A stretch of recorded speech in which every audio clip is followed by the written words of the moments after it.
গোপালগঞ্জের ধর্মপাশায় পারিবারিক বিরোধের জেরে প্রদীপ চন্দ্র সিংহ নামে এক ব্যবসায়ী ও তার পরিবারের লোকজনকে মারধর এবং তার নির্মাণাধীন ঘর ভাঙচুরের অভিযোগ পাওয়া গেছে। সোমবার সকাল 10:30টার দিকে উপজেলার সদর ইউনিয়নের ইউটিডিসি এলাকায় প্রদীপের বসত বাড়িতে এ ঘটনা ঘটে। এই ঘটনায় ওই দিন দুপুরে প্রদীপ তাঁর সহোদর দুই ভাই ভুবন চন্দ্র সিংহ, সঞ্জয় চন্দ্র সিংহ, ভুবনের স্ত্রী সবুজ রানী সিংহ ও সঞ্জয়ের স্ত্রী অঞ্জনা রানী সিংহের বিরুদ্ধে ধর্মপাশা থানায় লিখিত অভিযোগ করেছেন। লিখিত অভিযোগ সূত্রে জানা যায়, প্রদীপ ও তার অভিযুক্ত ভাইয়েরা একই বাড়িতে পৃথকভাবে বসবাস করে। বসত বাড়িকে কেন্দ্র করে তাদের মধ্যে দীর্ঘদিন ধরে বিরোধ চলে আসছে।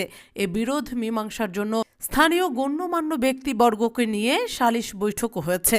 সোমবার সকালে প্রদীপ তার বসত ঘরের সামনে আরেকটি হাফ বিল্ডিং নির্মাণের কাজ করাচ্ছিলেন।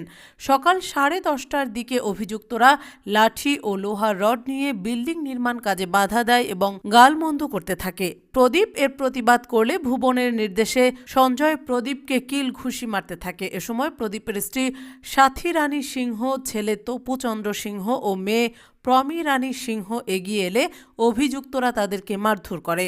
এতে প্রদীপের পাশাপাশি সাথী, তপু ও প্রমি আহত হয়। সাথী, তপু ও প্রমি ধর্মপাশা উপজেলা স্বাস্থ্য কমপ্লেক্সে প্রাথমিক চিকিৎসা নিয়েছে। অভিযুক্ত ভুবন চন্দ্র সিংহ জানান, প্রদীপ আমাদের চলাচলের রাস্তা বন্ধ করে ঘর নির্মাণ করছিল। এতে বাধা দিলেও প্রদীপ তা মানেনি। এ নিয়ে কিছুটা ঝামেলা হয়েছে। এদিকে সোমবার বিকেলে ঘটনাস্থল পরিদর্শন করেছেন ধর্মপাশা থানার এএসআই সাইফুল ইসলাম। তিনি জানান, এ ব্যাপারে প্রদীপ লিখিত অভিযোগ করেছেন, কিন্তু বিষয়টি স্থানীয়ভাবে মীমাংসার উদ্যোগ নেওয়া হয়েছে।